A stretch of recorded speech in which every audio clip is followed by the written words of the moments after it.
right, we will call the council meeting to order. Everybody stand for the pledge, please.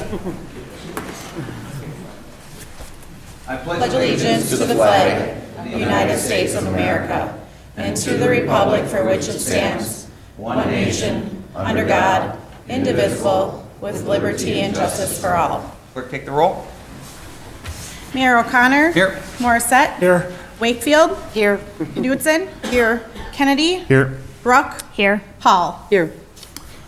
All right, so people may have noticed we have a new council member on board here. Lynn Wakefield is taking over in District 2 for Bill Alms, who, as you know, has left us for the East Coast.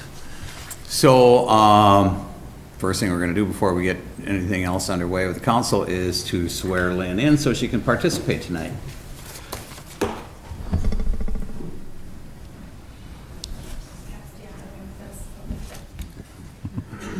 Please raise your right hand, Lynn. I, Lynn Wakefield, I, Lynn Wakefield, having been elected as alderperson for District 2, having been elected as alderperson for District 2, swear that I support the Constitution of the United States swear that I support the Constitution of the United States and the Constitution of the State of Wisconsin, and the Constitution of the State of Wisconsin, and will faithfully and impartially discharge the duties and will faithfully and impartially discharge the duties of said office to the best of my abilities. of said office to the best of my abilities. So help me God. So help me God. Congratulations. Thank you.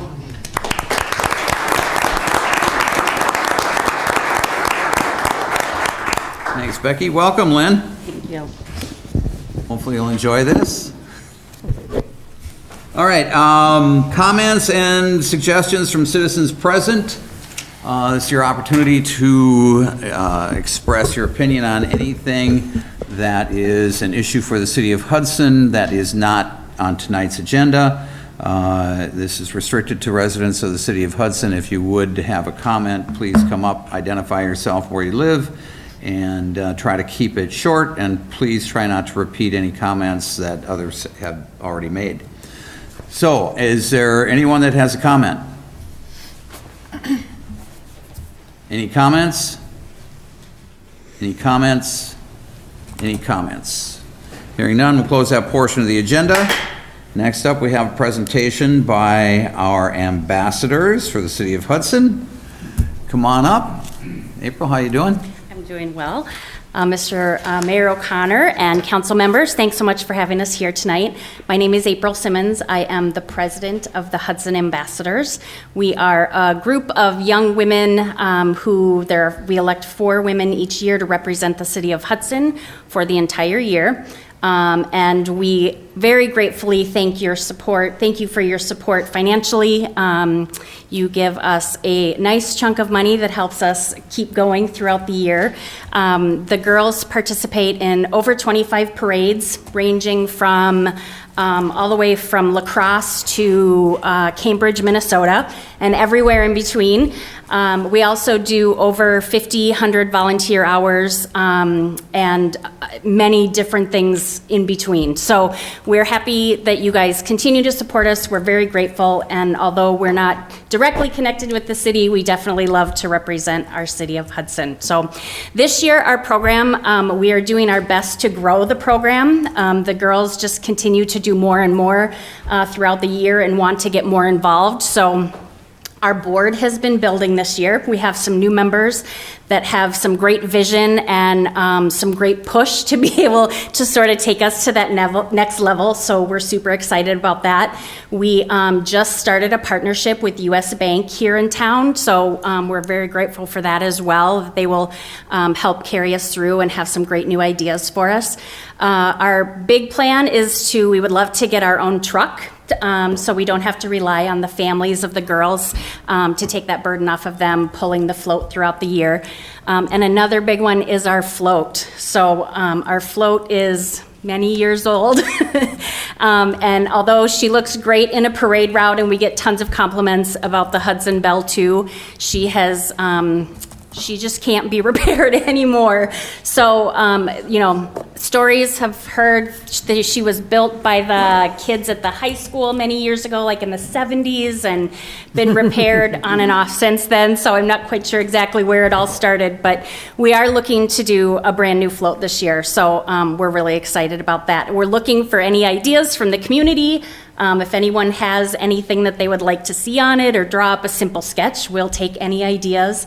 I know the arches need to stay. That's what everyone says. You got to keep the arch. Yes, it'll be there. Something with the river too, hopefully. But so we're super excited about that as well. And then we also look to increase the scholarship for the girls. It's currently $750 for each girl, and then we're looking to up that this year. And it will just depend on the fundraising that we do and the funds that come in, how much we can up that. But we're very excited. So our two ambassadors are here with us. They're going to tell us about a couple quick fundraisers that we have coming up. Hi, my name is Jenna Simmons. I'm one of the 2022-2023 ambassadors. And my name is Mimi Miller. I'm also one of your 2022-23 Hudson ambassadors. Yeah, and we wanted to introduce the 4 big fundraisers that we have coming up in the next couple months. One of them is on December 4th, which is a Sunday, and we're doing a drop-in shop, so it's like Christmas themed, and the idea is that kids can drop off, or parents can drop off their kids to come be watched while they go shop for Christmas presents or take any time that they need to get ready for the holidays, where me and the other ambassadors would spend the time with the kids, keeping them busy, while the parents can go get stuff done, and that would be from 1 to 5. Another fundraiser we have is the Royal Wrap on December 13th.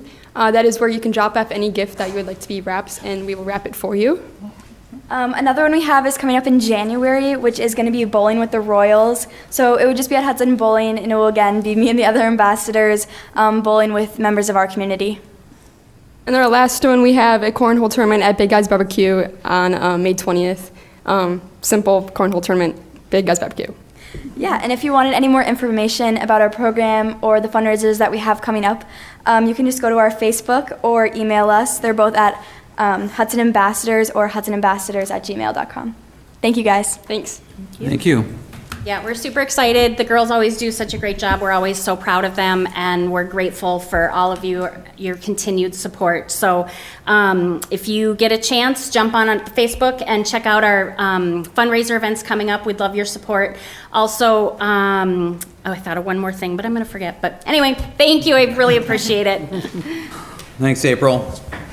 Thank you, young ladies. I appreciate you being up here. You do a great job representing our city, and I know you're going to continue to do that. Normally, right now, I'd ask you to come up and grab some pins, but I saw you wearing the pins that I gave you last summer. That's awesome. Thank you very much for all that you do. You do a great job. Thank you, April, too, for everything that you do and have done over the course of the last many years. All right, into public hearings. Public hearing for zoning map amendment from PCD1 Planned Commercial District to PRD1 Planned Residential District, and a comprehensive plan land use amendment from general business to medium density residential on 22.311, what is that, M-1 acres of land? Well, anyway. More or less. Legally described as Outlot 2, CSM 1156949, and a portion of Sharon Lane, plat of Park Place Village, St. Croix Meadows LLC. This is a public hearing. It's an opportunity for anybody to comment on this as an agenda item here. If you have anything to say, please, once again, come up to the podium, identify yourself and your address.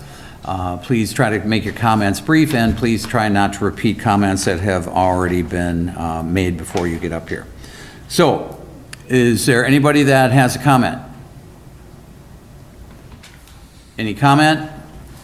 Yes, sir. Come on up and identify yourself.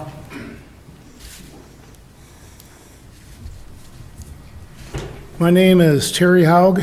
I own property at Park Place Village, 2318 Park Place Court. Bought it about a year and a half ago. When we bought it, we were sold these on the brochure, this nice amenities, everything north of Shannon Lane or Sharon Lane was going to be the ballpark and brewery and all this. And now they come along and want to build more houses, which I suppose I could go with it, except what really concerns me is the houses that are intended for 1 through 29. Little backstory, 20 years ago, I built a house that was too big for the neighborhood, a 6,000 square foot house and a 4,200 average. I got that house still for sale, and I can't sell it. 20 years later, I can't sell it for my build costs. What I'm worried about is these smaller homes are going to go in. They're almost 30% smaller than our detached single. And there goes the average price of the neighborhood. The value will go down, and I'm in the same boat I am now. I think building more homes just like what's there now, the single detached that we're in, or the ones across the street, the twin homes, those are fine. They'd maintain the neighborhood value. And these homes are crammed in. There's 10 feet between the wall and the wall. There's an 18-inch eave on there. So the drip line is 6 inches on each side of my fingers. That's how close they are. And the first thing when I saw it, it looked like a trailer court full of double wides. I know Jeff's trying to do a good job at how they look on the outside, but I think they're really small. The lots are 50 feet, the houses are 40 feet, filling that lot just to the max. I hope that it can be at least modified to have the houses a little bit more to the sizes that the other houses in the neighborhood that are already built to match that. That's about it. Okay, all right, thank you. Okay. Any other comments? Any other comments? Any other comments? Move to close the hearing. Second. Got a motion and a second to close the public hearing. All those in favor? Aye. Opposed? Motion's approved, public hearing is closed. Public hearing for amendments to Section 255-69 Sub A Extraterritorial Zoning District and Section 254-3 Sub D Filing Procedure. Once again, we have a public hearing. Everything's the same. If you have something to say on this topic, please come up, identify yourself, where you live, and keep your comments brief, as well as try not to repeat comments that have already been made. Does anybody have a comment? Any comment? Any comment? Move to close. Second. Got a motion and a second to close the public hearing. All those in favor? Aye. Opposed? Motion's approved. Public hearing is closed. Discussion possible action on ordinance 13-22 to amend municipal code chapter 254-3 sub D filing procedures. Move to suspend the rules. Second. Got a motion and a second to suspend the rules. Roll call? Morissette, Yes. Wakefield, Yes. Knutson, Yes. Kennedy, Yes. Brooke, Yes. Hall. Yes. Motion's approved. Rules are suspended. Move to adopt ordinance 13-22. Second. Got a motion and a second to adopt. Any discussion? All those in favor? Aye. Opposed? Motion's approved. Discussion possible action on ordinance 12-22 to amend municipal code chapter 255-69 sub A extraterritorial zoning district. Move to suspend the rules. Second. Motion is second to suspend the rules. Roll call? Morissette, Yes. Knutson, oh, Wakefield, sorry. Yes. Sorry. Knutson, Yes. Kennedy, Yes. Brooke, Yes. Hall. Yes. Motion's approved. Rules are suspended. Move to adopt ordinance 12-22. Second. Got a motion and a second to adopt ordinance 12-22. Discussion? All those in favor? Aye. Opposed? Motion's approved. Discussion possible action on ordinance 14-22 for a zoning map amendment from PCD-1 Planned Commercial District to PRD-1 Planned Residential District and a comprehensive planned land use amendment from general business to medium density residential on 22.31 M-1 acres of land. More or less. More or less, is that what that is? Okay, thank you for that. legally described as Outlot 2, CSM 1156949, and a portion of Sharon Lane, plat of Park Place Village, St. Croix Meadows, LLC. And I can take this one, Mr. Mayor. I know Mike was intending to present on it, but isn't here tonight. So this is part of the planning for St. Croix Meadows. So currently, the application before the council is a zoning map amendment. The current zoning classification is PCD 1, Planned Commercial District 1, and the applicant is seeking a rezoning to PRD 1, Planned Residential District 1, so that homes can be built in that area. Coupled with that request for rezoning is the need for a comprehensive plan land use amendment, which will take the property from general business to medium density residential. So that's the request that's before the council tonight. The Plan Commission unanimously recommended approval, and certainly recommends your consideration. Staff recommends your consideration of these amendments as well. Now, to be clear, we are only voting on the zoning change, not the project itself. That's correct, and that's an important distinction. The application is for rezoning and comprehensive land use map amendment. So it's not the project itself, but your vote in the affirmative would change the zoning from a planned commercial district, where it was intended to be used for commercial purposes previously, to a planned residential district, which would allow only for residential uses and not for commercial uses moving forward. So Mr. Hoag's concerns can be heard at the next few meetings. Correct, yeah, you still have plating authority, you still have authority over other approvals for this particular development. This only modifies the use. So right now, there is no residential use that's permitted in the planned commercial district. If you vote to approve the application, you will be allowing for residential uses as opposed to commercial uses. Right. Move to suspend the rules. Second. Motion is second to suspend the rules. Roll call. Morissette? Yes. Wakefield? Yes. Knutson? Yes. Kennedy? Yes. Brooke? Yes. Hall? Yes. Motion is approved. Rules are suspended. Move to adopt 14-22. Second. Got a motion second to adopt. Any discussion? All those in favor? Aye. Opposed? Motion is approved. Consent agenda. Approve the meeting minutes from November 7th, 2022, regular council meeting. Approve claims in the amount of $1,397,879.49. Approve auto aid agreement contracts. Approve the use of ARPA funds for the fire department. Approve the updated fire prevention ordinance. Approve the 2022 street maintenance project and issue final payment. Approve the Hudson Hot Air Fair banner design. Approve setting the public hearing date for zoning map amendment for the RM-1 multiple family residential to R2 two-family residential at 1531 and 1535 Nemacoggin Street, Team Johnson Real Estate. Approve setting the public hearing date for rezoning at St. Croix County Tax Parcel 020-1087-80-001 from AR Agricultural Residential to RM-1 Multiple Family Residential and Comprehensive Plan Land Use Amendment from General Commercial to Medium Density Residential for Lincoln Avenue Capital. Approve a certificate of compliance to operate a long-term dwelling multiple use in a B2 General Commercial Zoning District, the American Inn. Approve an agreement between the City of Hudson and Cody Plumbing for plumbing inspection and supervisory services.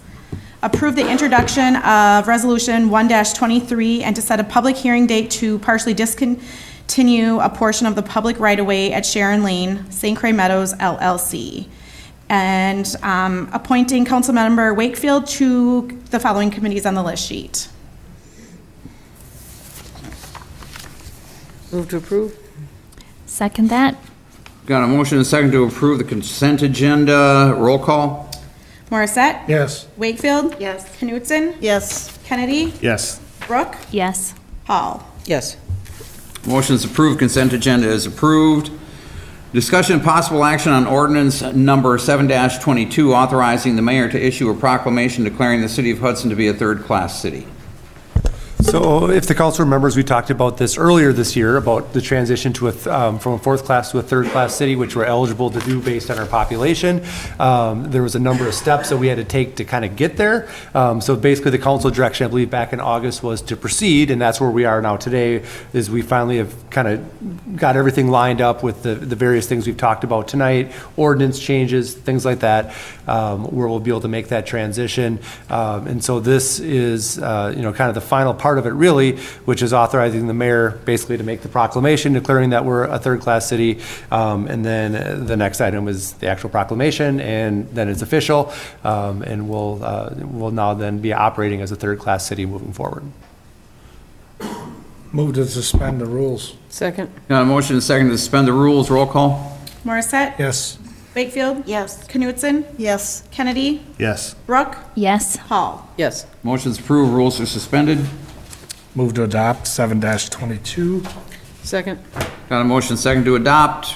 Discussion? Yes, I would like just, partly for the public's sake, to ask some explanation of what this will mean for the city. If you could share, or our attorney could, how we might approach things differently. Could you give us a summary? Yeah, honestly, the biggest kind of driver behind this is it does extend our extraterritorial zoning control from 1.5 miles to 3 miles.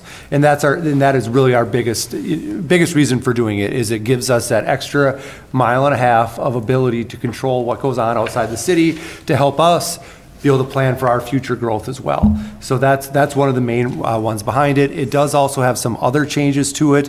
One of those would be that when you file for mayor, the signature count goes up to, is it 400. 400 signatures required to file for mayor. So it's a significant increase in that requirement. For alderpersons, it does not change anything. That remains the same. It has some changes to, we saw one tonight where we're required to have a master plumber on staff. Not exactly sure what that requirement means, but we will contract with somebody to have that service available if we need to. And then additionally, it will have some effect on our library board moving forward in 2024 when it becomes a city-only library board. At that point, the library board will become a 9-member library board that will be appointed by the mayor and the council. So honestly, those are really the main changes. And like I said, the driving change is the extraterritorial zoning increase to 3 miles. Well, does under Agenda K, under, when we approve Cody Plumbing, does that suffice for that? Yep, that's all we need. All right. It's actually the same one that River Falls uses for the same purpose, and they've never actually used them for anything over the last number of years that they've been a third-class city, but it's required, so they do the same thing. So that's what we're doing.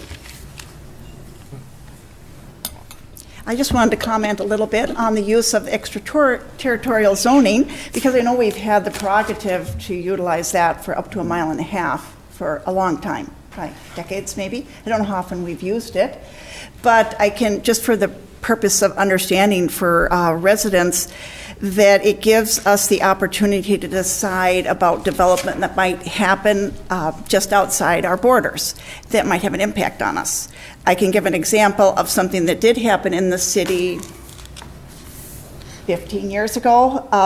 There'd been a lot of growth, and some people on the council felt like, let's slow it up. We don't want to expand and annex. And so there was a piece of property right outside of Hudson, if you drive past the middle school on Carmichael, that nice set of homes there that property owner was interested in annexing that into the city. It was a split vote. It wasn't annexed. And then later, that was developed into a very nice high property value subdivision, which basically is right on the edge of our city, and those homeowners are part of our school district and feel like they're part of Hudson, but they aren't Hudson taxpayers. And so even though we didn't feel like annexing it at the moment it came forward, the city could have taken action later to say, no, you can't develop that yet because we might annex that in a couple years. And right now, all of those homes, of course, are on wells in their own septic. And again, they are, 50 to 100 feet from the city line and using, city property line and using our streets and accessing, I know that's a problem that we can get hemmed in by that and not have the ability to grow and to add that to our tax base. So that's just an example, again, partly for the public to understand, well, why are we doing this? In what circumstances it might take place, as we've mentioned before. Our neighbors to the south, River Falls, are quite aggressively annexing and moving north, and this gives us the opportunity. So I'm definitely in favor of it, that it gives us a chance to protect our city and the growth of our city and have some say of how that happens. So I am in favor of this direction that we're going. Excellent. Anybody else? All right, all those in favor? Aye. Opposed? Motion's approved. The proclamation itself, whereas the City of Hudson incorporated as a fourth-class city under the provision of Section 62.05 Wisconsin statutes, and whereas according to the 2020 federal decennial census, God, I thought it said denial.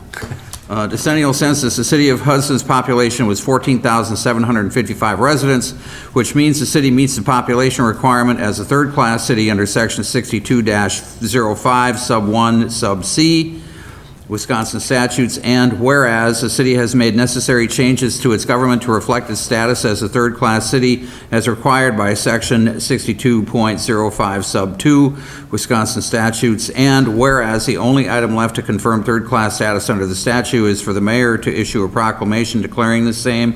Therefore, I, Rich O'Connor, Mayor of the City of Hudson, Wisconsin, do hereby declare and proclaim as follows. The City of Hudson, having exceeded the population threshold for becoming a third-class city under Wisconsin law, and having made the necessary changes to its government to reflect its status as a third-class city, I hereby proclaim, declare, and affirm that the City of Hudson is hereby a third-class city under the provisions of Section 62.05 Wisconsin statutes. This mayoral proclamation is hereby made this 21st day of November 2022. All right, moving on, discussion possible action on 2023 to 2027 capital improvement plan. So we talked about this at the last Finance Committee meeting, and so, kind of the basic summary is that the city always has a 5-year rolling capital improvement plan.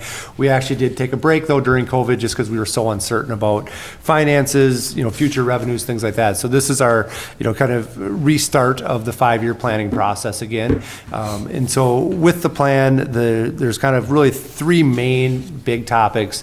The first one being a new public works facility, for what we were estimating at $9 million that we'd be hoping to start construction with the next year in 2023.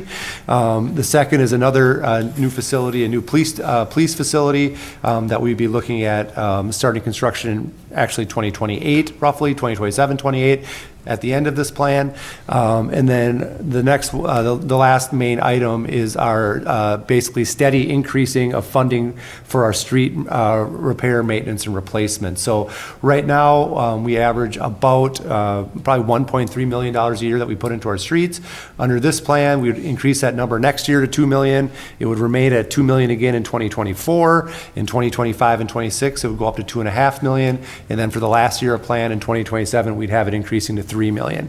So a very aggressive but steady increase in funding for our streets. As we know with Dean and Mike Mraz's presentations to the council and to the Public Works Committee, that we have a lot of need in our streets. And so this is a way that we're starting to try to address that and starting to kind of increase that funding over the next 5 years of the CIP. So then with that, though, we have to understand that we have 2 major projects that, generally speaking, you're not doing within 5 years of each other, but unfortunately, just because of circumstance, timing, need, growth, all those sort of things, we do have kind of 2 legacy building projects that we're going to need to get done in the next 5 years. And so we're having, basically $17 million in projects done in a 5-year stretch, which is obviously a very big number for the community, but at the same time, it's a needed, they're both very needed facilities. And so with that, there is going to be an impact on our debt levy to pay for it. So we do try to lay out in the memo to the council in the packet. You'll see kind of towards the end, the slightly scary graph that shows where we are today, increasing to where we'll be at our peak in basically 2029, and then we see some steady decline after that. Basically in a dollar and cents number, if you have a $400,000 home, right now you're roughly, your city's portion, your share of the debt levy on your taxes is about $400. And at the peak in 2029, under this plan, that number would go from basically 405 up to 545. So you will definitely see an increase, but that, as you can see in the packet, it's a gradual increase. It's not all at once. It does ramp up every year. We recognize that, going up from 405 to 545 a year is still a big number. I mean, we're over 140 some dollars that we're increasing taxes, and we know we want to be cognizant of that, but at the same time, we're trying to stress that there are two needed facility projects that are part of this. We're also trying to address our infrastructure needs as well. And then after that time, we really won't have any facility projects. I mean, we will be in a very good shape with our facilities. You do see how that debt levy drops off, which does, though, also give the council at that time the ability to discuss, do we need to keep increasing street funding? Do we have other needs that we would like to see, some additional infrastructure work going to, that sort of thing. But that's a conversation for, honestly, 3 or 4 years from now, as we see how the impact is with what we've been able to do now, and do we need more funding, and what would that look like on projects for streets and those sort of things. So with that, that's kind of the summary of what this is. One thing to stress is that you're approving the concept basically right now.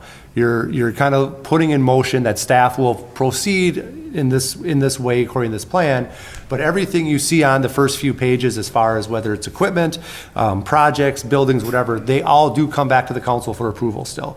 So if our financial situation changes, if our bids come in high, whatever it might be, the council still has the ability to say, no, we can't afford to do that right now. So right now, by approving this, really what you're sort of locking us into is the projects that you see in basically 2023 and 2024 are going to be 90% locked in.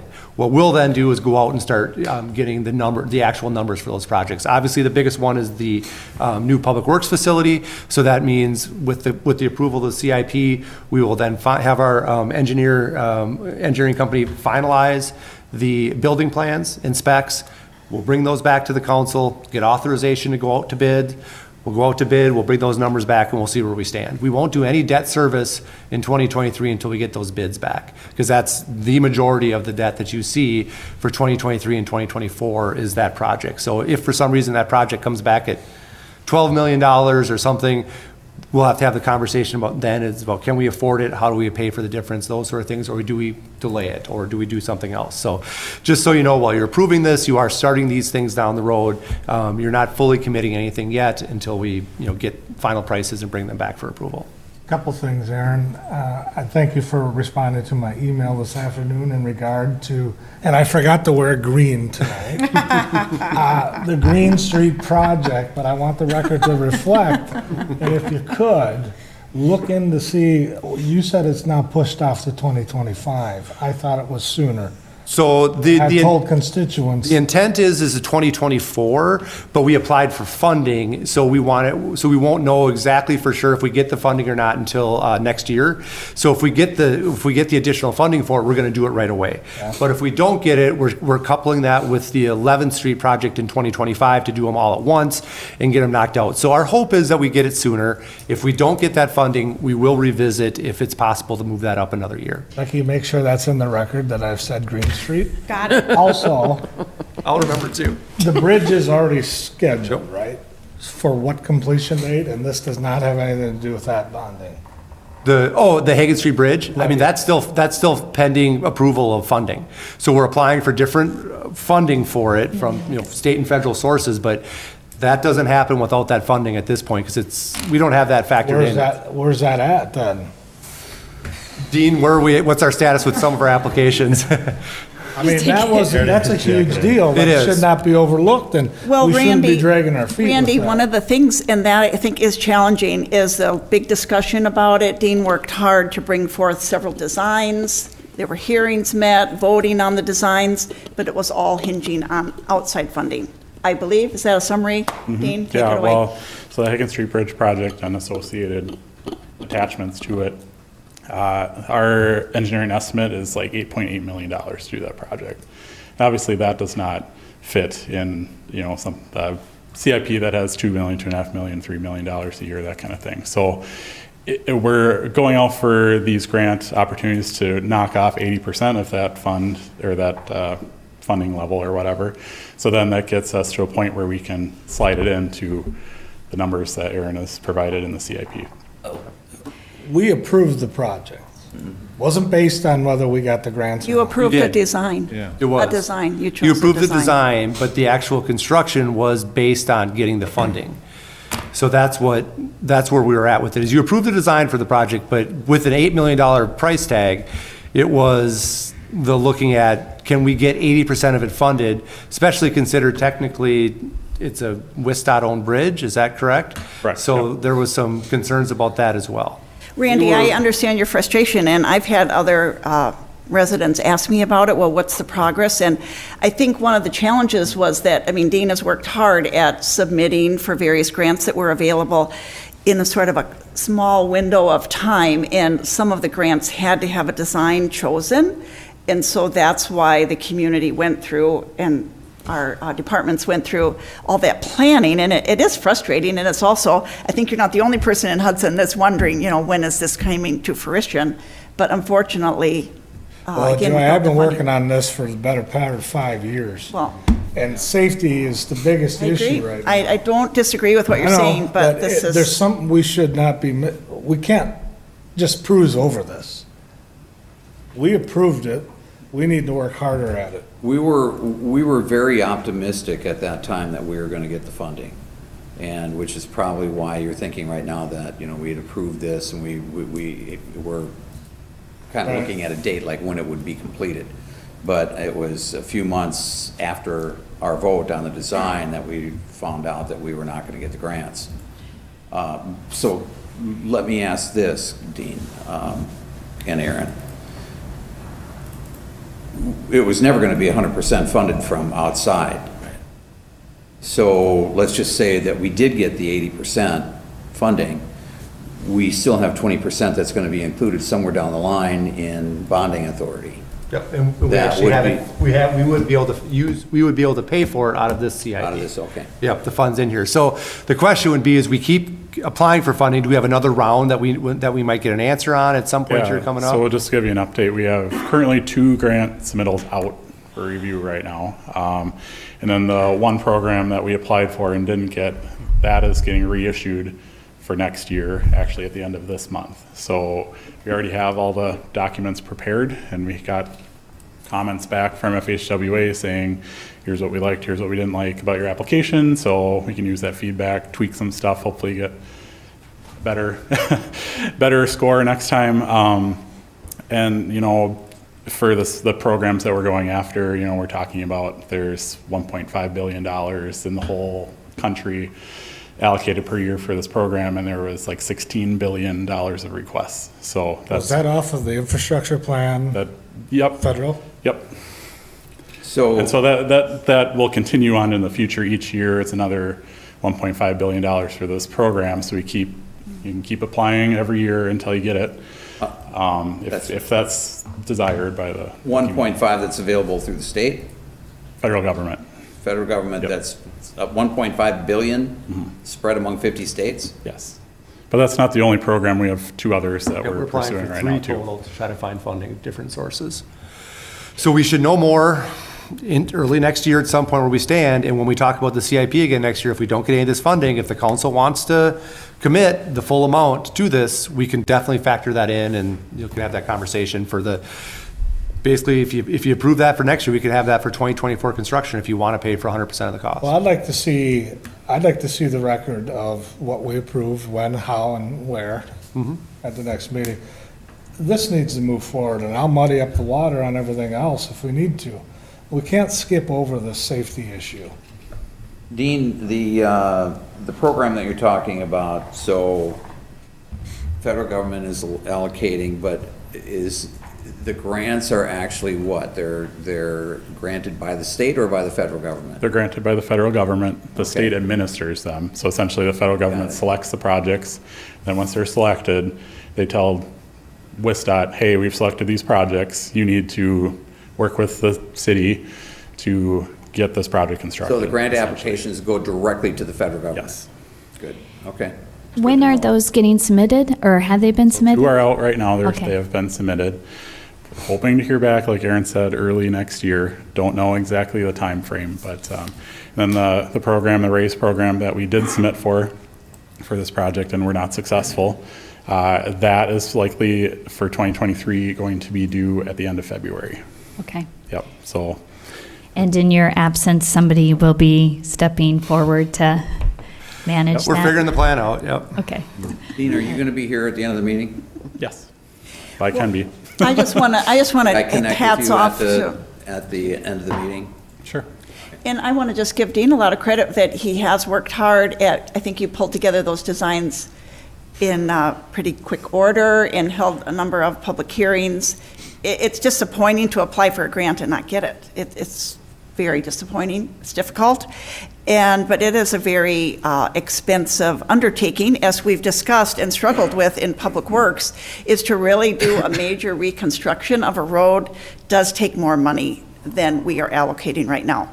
The budget that we're putting forward right now in the CIP is to maintain some of the roads that we have just recently rebuilt and to take the best care of them as we can possibly, but we're looking at significant expense. So it is going to be a challenge, and we're going to have to choose together which roads we do spend money on once we are able to do so. But anyway, I appreciate all your work on applying for the grants, and I know you gave it all your best effort. Thank you. So, but I was not on the council at the time, but my impression was that a design was chosen. That was what the vote was. But I'll bring the my piece. information back, Randy, for next Thank meeting. you. And again, like I said, one thing with this too, Randy, is that approving this CIP doesn't preclude, if the council decides you want to do Hagan Street and you want to get that bridge done, we can bond for it next year. We can definitely still do that. As you know, with our debt, it doesn't kick in until a year later, basically. So if the council wants to add that to this number that you're seeing here at some point next year, we can do that and proceed with the project. And let me clarify, will it, if we continue until the project's complete, can we continue to apply for grant funding? And we could still possibly pay 80/20. Oh, I see what you're saying. I bet you if we start it, they're going to I'm not probably say, gambling like that, but- my guess would be is if we start it, we're not going to be eligible anymore. Because the funder's going to say, hey, you're starting it, what do we need to give you money for? You can pay for Yeah, it, so. I would agree with that. I don't think they retro that. Yeah, I don't think they'd like that. If I could just add on, at last finance meeting, I know Councilmember Hall had advocated for us to, in 2024, to revisit, or next year at about this time, consider maybe upping what we do have in our infrastructure. I know I'm disappointed that we aren't able to fund it more. It's probably one of the most popular or biggest concerns I hear from our residents. And Councilmember Moore said, I know it's for you, it's Green Street. For me, it's 9th and Fillmore. And I think we could all have a good case probably in most of our districts. We have some in really bad shape. And I know we have tried everything we can. But I know in this projected tax impact with debt issues, we have the equalized value at 5%. I believe we were explained in Public Works that that was a very conservative figure. And so perhaps we could really take a look at that next year if it's better than that. Maybe that will give us some more room, because I am uncomfortable with where we're at on this infrastructure part. Yeah, I mean, as we talked about when we did the budget process, for example, from year to date, we're at 20% equalized value increase. So we're seeing very strong value increases. Now, we can't guarantee what will continue, so we try to be very conservative with it.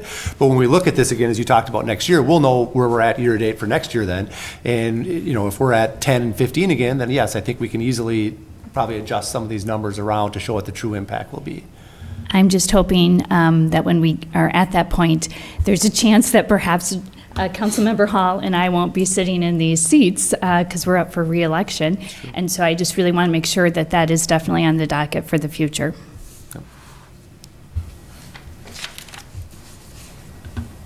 All right, good discussion. Is there a motion?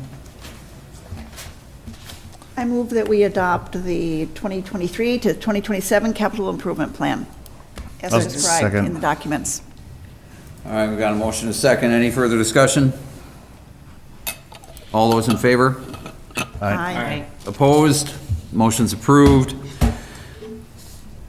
Closed session, per Wisconsin statute, section 19.85, sub 1, sub G, for the purpose of conferring with legal counsel for the governmental body who is rendering oral or written advice concerning strategy to be adopted by the body with respect to litigation in which it is or is likely to become involved regarding individuals' access to festival claim.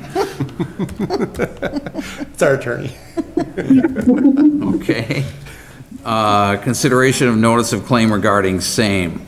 B, closed session per Wisconsin statute, section 19.85, sub 1, for the purpose of deliberating or negotiating the purchasing of public properties, the investing of public funds, or conducting other specified public business whenever competitive or bargaining reasons require a closed session, existing wastewater agreements with the Village of North Hudson.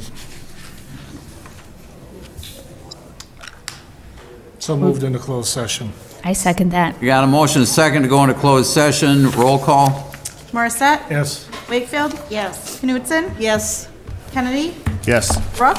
Yes. Hall? Yes. Motion's approved. We are now in closed session. We'll step across the hall. We are back in open session. All right, so the first item we had talked about was the item A in closed session, the claim. And so I'd be asking for two motions for that. The first motion would be to authorize the mayor to sign the settlement agreement proposal prepared by the city insurer if approved by the claimant. So I'll look for that motion first. I'll move. Second. Got a motion and a second. Discussion?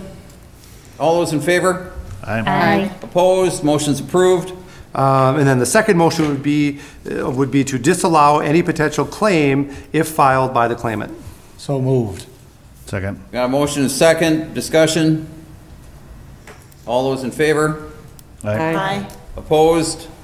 Motion's approved. All right.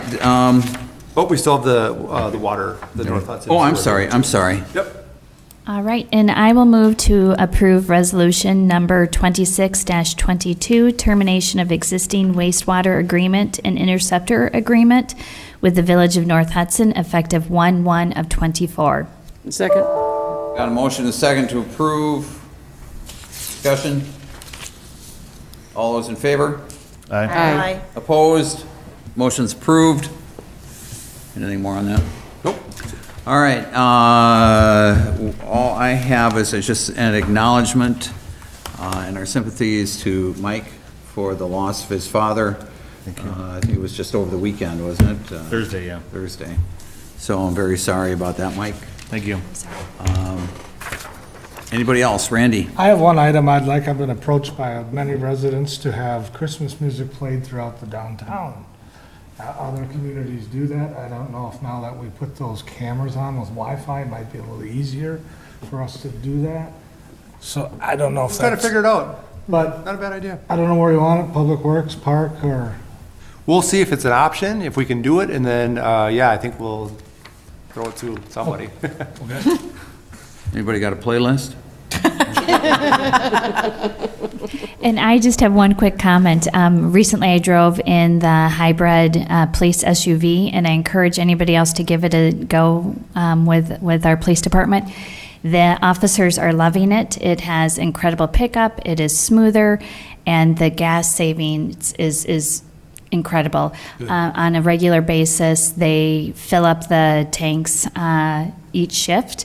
With the hybrid, it's every third shift. So I do think there will be a big cost savings, and I really am excited for us to continue forward with that movement. now if we can just get them.